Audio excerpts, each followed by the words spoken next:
Video games are awesome. Heck, I make these kind of videos because I genuinely want you guys to play more games that you may have not heard of at times. But then there are some that are just, well,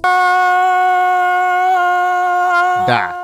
So I wanted to make my own list. Since A, why the hell not?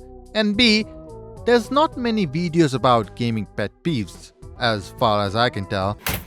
At least that was the case until, I kid you not, this week alone, there's not one but two different content creators making the same topic.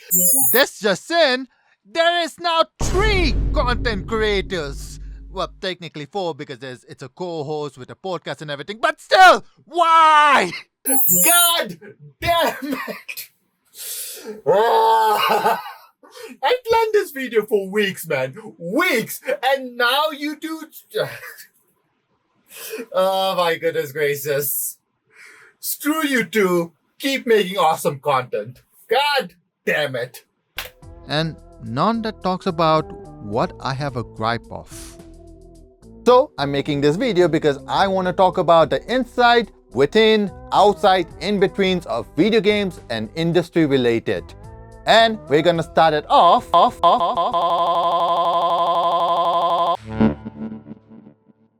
For those who don't know, Steam started allowing unfinished games to be released, called Early Access, around 2013.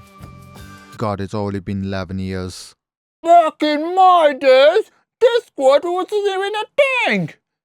It actually came out 2 years later, and now I feel even older.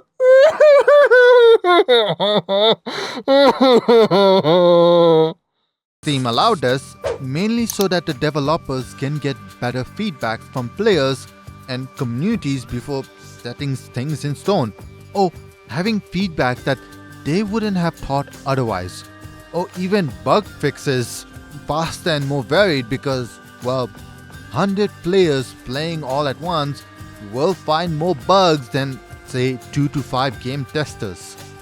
In theory, this is a great idea, and there are some games that has done this or doing it at the moment.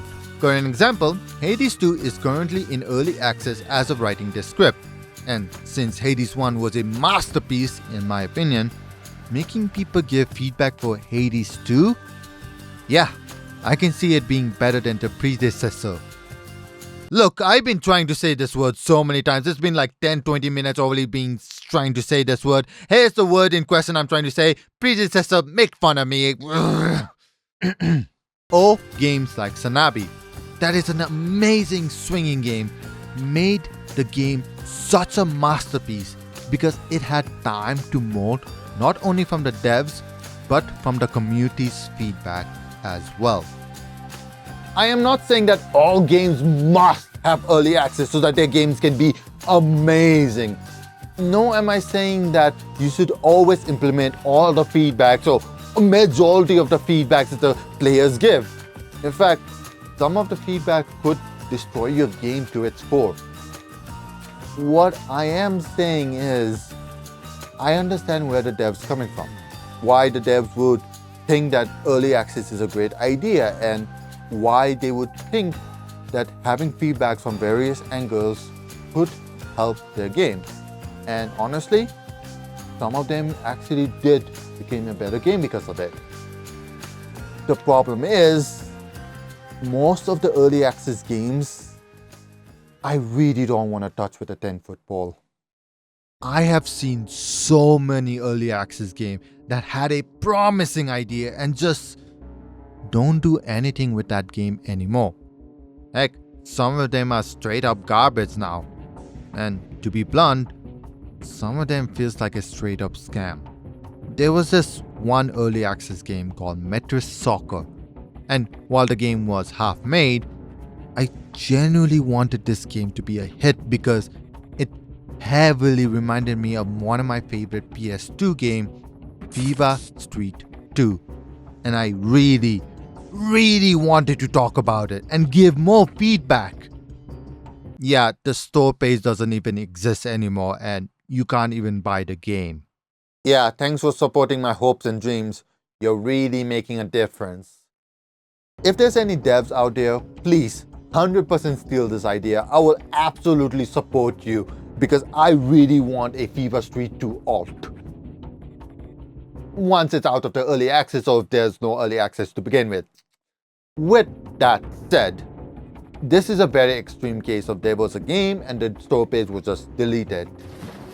But besides the deletion, this is more common than you think. There's so many early access games. So many people wanted to support. So many people wanted to see the full version of these games.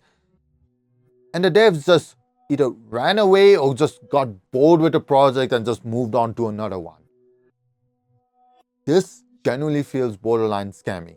In fact, I dare say it is sometimes a scam.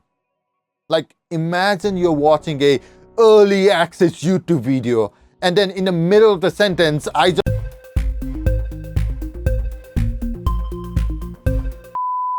Then there's games like PUBG. I used to play that game with my friends for hours, and sometimes I used to do solo doing dumb challenges. Like, for example, I would like to go around the school building 3 times and see if anyone could kill me with their guns. I don't know about you, but it was absolutely hilarious just to see me run around in circle, and I kid you not, like there's 6 or 7 people trying to shoot me and absolutely missing so many bullets. Usually I die in the whole rotation of the circle, but you know what?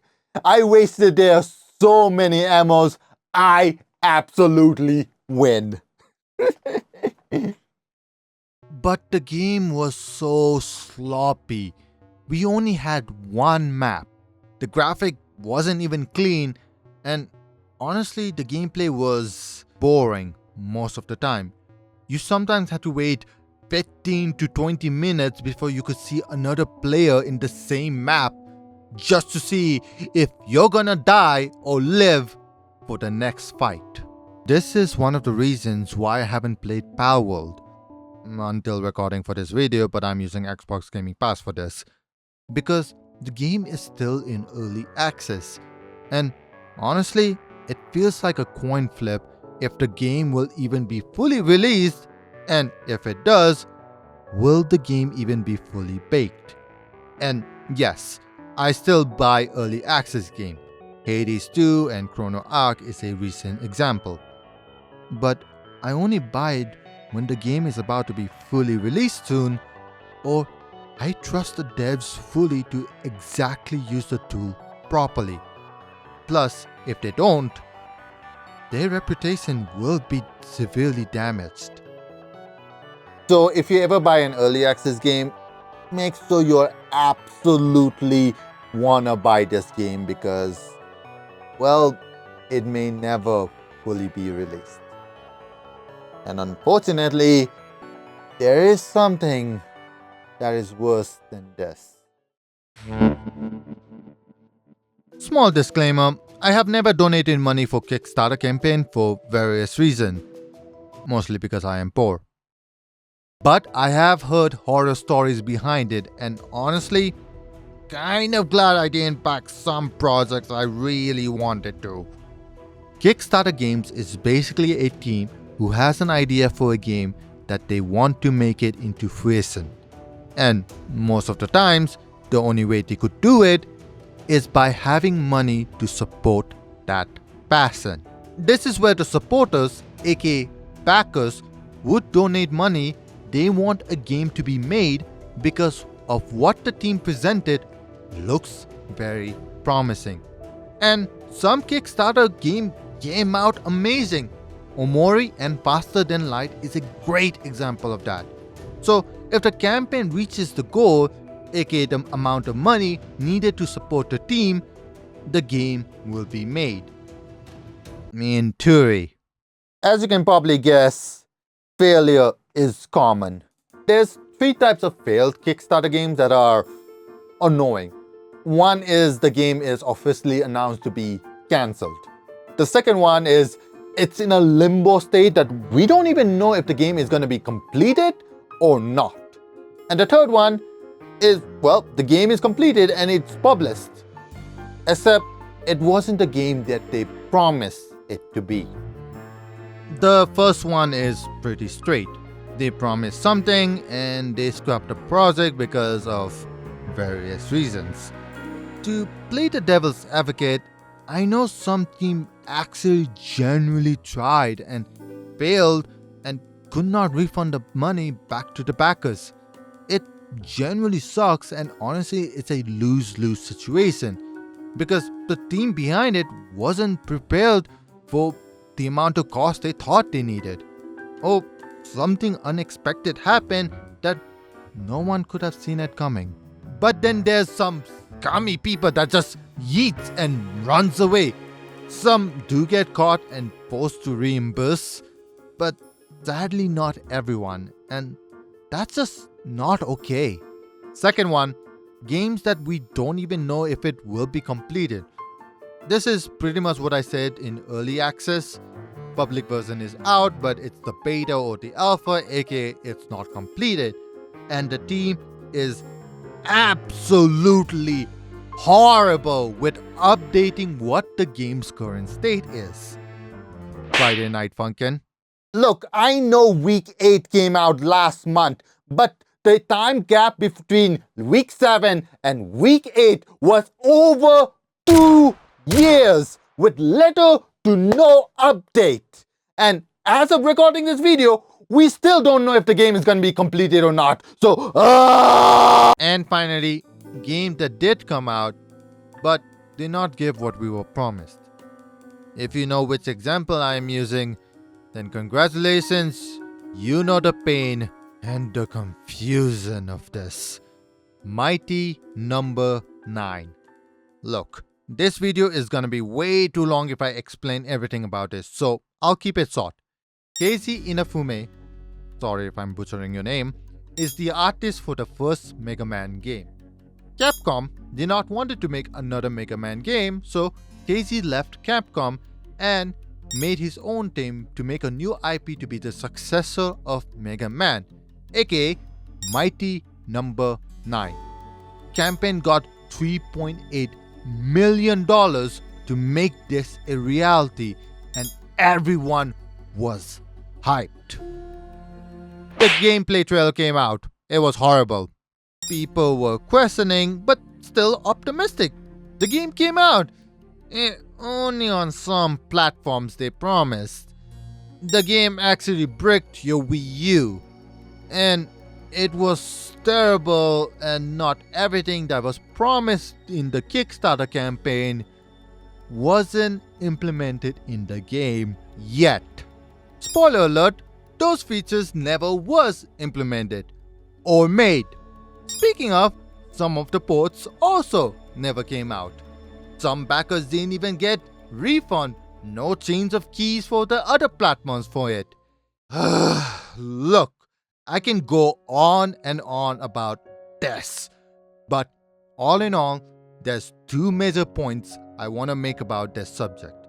1, if you're a backer, make sure you know what you're signing up for, because the game you're about to back may never come out, and you may have just wasted your precious money. And 2, to all the devs, I am not saying to rush a public version of the game for beta or alpha. Nor am I saying to rush the final version even. But please, please have a regular update to the fans who are supporting you, because they put a lot of trust in you, and updating them will give them a sense of relief that the game is still being in production. And to make sure the game is, actually what you promised it would be. or to say bluntly, don't be Mighty Number 9 and or Friday Night Funkin', please. Hey team, let's do our best and kick some ass, right? Oh my god, shut up! Man, you sound so like Man, screw Asian. you! I bet you're not such about a to loser. use You that. only played 1 hour and you don't even Shut subscribe to your my mouth. I have to play with You this guy. guy. I'm single. Okay, I need a small topic to talk about because I did not expect the first two to be, well, long. Steam is pretty much the go-to place if you want to buy digital PC game, whether it's indie, AAA, or in betweens. So you would download Steam launchers so that you can mainly buy games, but there's also options like software, music, soundtracks, and maybe more if you want to buy it from your particular account. So here's a question. If I bought, let's say, Star Wars Jedi Fallen Orders, you would assume that you would be playing the game on Steam Launcher, right? You would be playing in Steam Launcher, right? Well, yes, but actually no. So here's where things gets messy. The game is linked with your Steam account, but the game also makes you download another launcher, in this case the EA launcher. And in order to play the game, you need to make a new EA account, have the third-party launcher linked with your Steam account, and only then you can play the game. Tell me you're a sore loser in denial without telling me you're a sore loser in denial. The only reason third-party launchers, in this case the EA app, must be linked is because EA wants to make sure that they show their launcher is so active with so many players, whereas we all know that's far from the truth.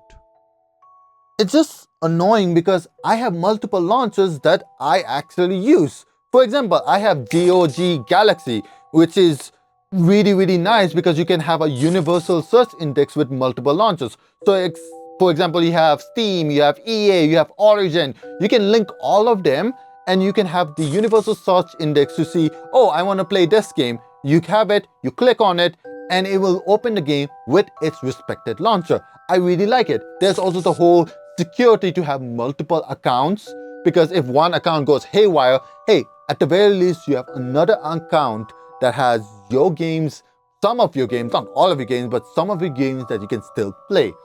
That is fine. I know some people might say that's not healthy, some say healthy. Each of its own. So I really like that. There's games I have bought in GOG Galaxy like Cyberpunk 2077 and Dooms 2 and a lot of those more. Then there's Epic Games. Epic Games has this whole 100% discounted games for limited time. So once you get the game, you get it on your account permanently and you can play it anytime you want. And sometimes I buy the games as well because I genuinely want to support that kind of things. So for example, I bought the whole Kingdom Hearts 1, 2 and 3. I know there's a whole controversy of making it exclusivity, and you know what? I am on that board, but you know, I just wanted to play Kingdom Hearts and I thought that's one of the good ways that I wanted to play fast. I know the whole Steam thing coming out, so you can wait for Steam as well. There's also one I played, Scott Pilgrim vs. the World. There's also DNF Duel. There's also Super Meat Boy Forever. I have a lot of them. And I really think that if you have multiple launchers that does be competitive with each other, that is good because competition in business is very healthy. You don't need this Ponzi-like scheme or scam or whatever that EA Origin likes to do, because to be told, you just want us to link your account and it's basically a digital e-waste. Just do something healthy like GOG or Epic Games and maybe we'll give it a try and actually use your product. But who am I to judge? I mean, Origin, EA, it's not like they're exploiting us financially with their own IP games, right? Oh, wait. Oh boy. This one is just sad because games aren't what used to be because of this. There's multiple subcategories when it comes to this topic, so for this video I'm only going to be explaining two of them. The popular being microtransactions. These are usually new costumes, characters, loot packs, DLCs, basically anything you can purchase after getting the base game is considered microtransaction. And honestly, I don't mind some of them. For example, Guilty Gear Strive, you need to spend some additional money to get a alt color change for your characters. I do it because 1, I generally think that these color changes actually look good, and 2, I want to support the devs more as much as I financially could. But then there's things that feel so scummy. Like you buy the base game and you're trying to get better with getting genuine skills with them and everything, but then someone would just spend $20 extra just to get game-breaking items and auto-win them, aka pay to win. And we have seen this before. Raid Shadow Legends, Diablo Immortal, Star Wars Battlefront 2, and the list goes on and on and on. And usually, these are scummy because you usually need to convert IRL money to their premium currency. Here, let me give you an example. So here's the thing. Originally, I was gonna do some games like Fortnite, for example, where they have this whole thing called V-Bucks, aka the premium in-game currency. So you have to buy those V-Bucks in order to buy the costume. You can't directly use IRL money. So you have things like 1,000, 2,800, yada yada yada. The thing is, the skin would cost, say, 2,000, and you will have to use that 2,000 to get the skin. So you would be like, okay, I'll buy it twice, the 1,000 plus 1,000. But then 2,800 looks very tempting because it's cheaper and you get more value for your buck. And when I say cheaper, I mean you're getting 2,800 cheaper than saying 1,000 plus 1,000 plus 800 or something like that. So you buy the 2,000 skin and you would have 800 remaining. Now the problem I was gonna say was there was nothing you can buy exactly 800, so you need to buy another V-Bucks and rinse and repeat. The thing is, you can buy a Hamel or something and an emote, and that's exactly 800, and you get everything. So you don't have to buy additional V-Bucks for it. I don't know if they changed it or that was a thing because I haven't played Fortnite as much. So, whoops. Hi, Future Maxim here. You can tell I don't play Fortnite because I found something.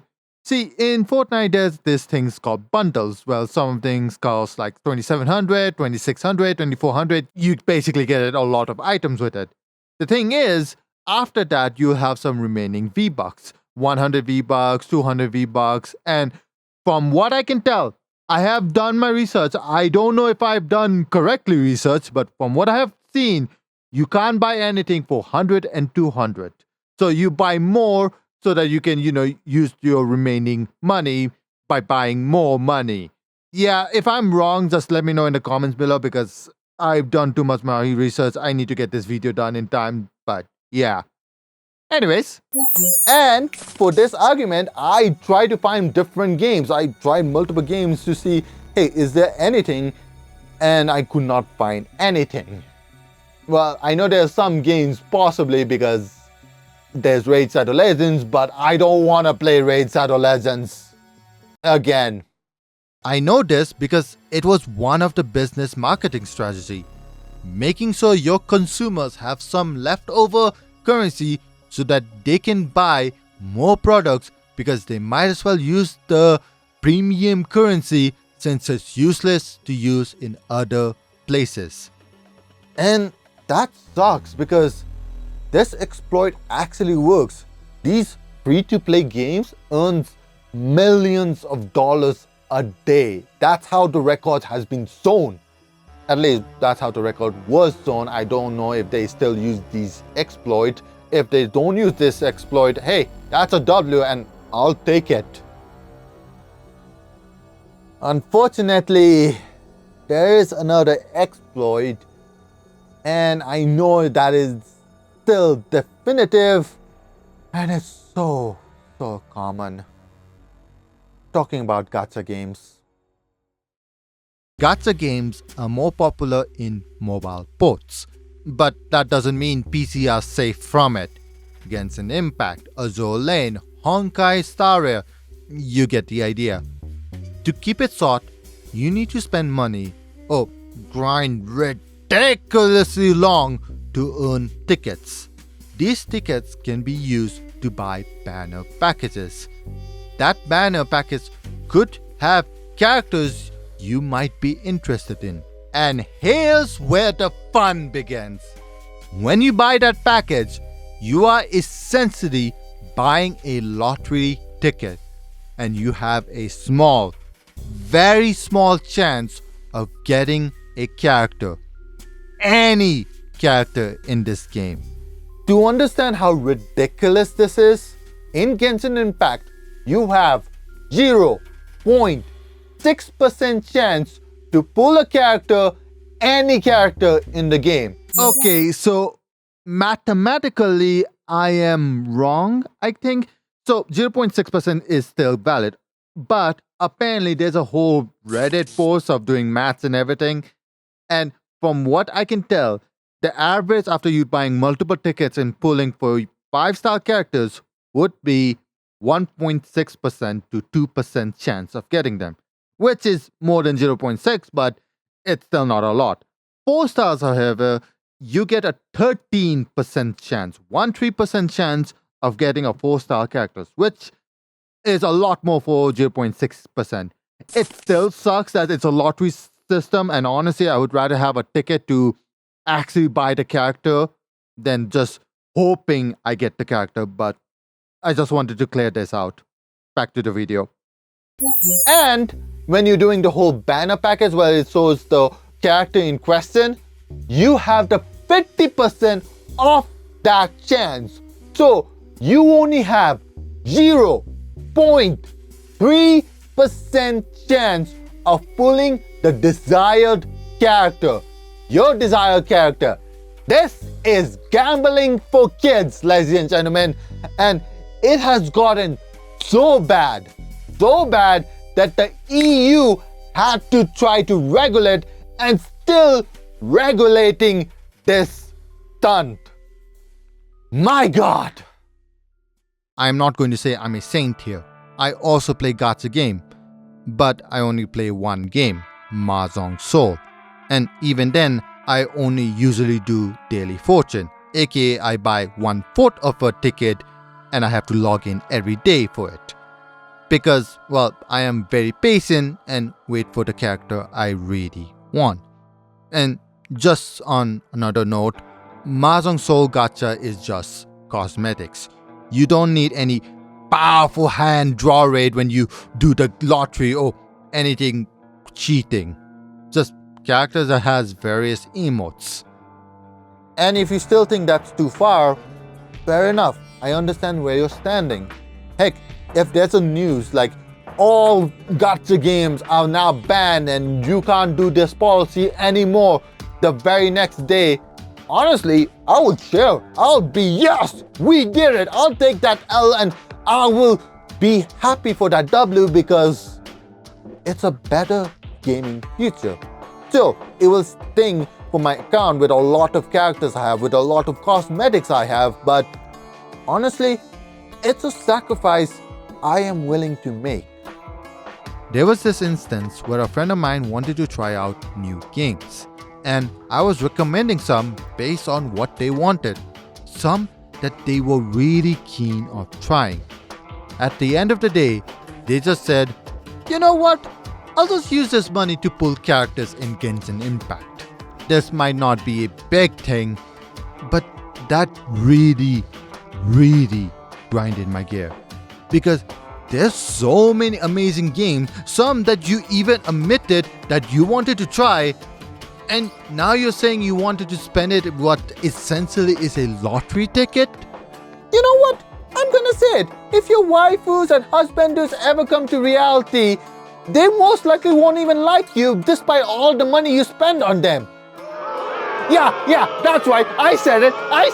Your waifus and husbanders will hate you. You all are losers. Yeah, I deserve that. Look, if you want to play gacha games, that's fine. I still do. But please be responsible with your money.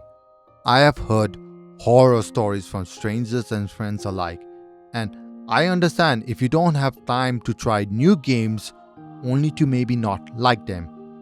But too much anything is bad for you. And sometimes using that money to try a new restaurant, buy a music album you always wanted, support me on Patreon is something you could consider.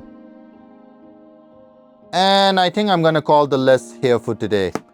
I have a lot more written in this book, so if you want me to do more, let me know in the comments below.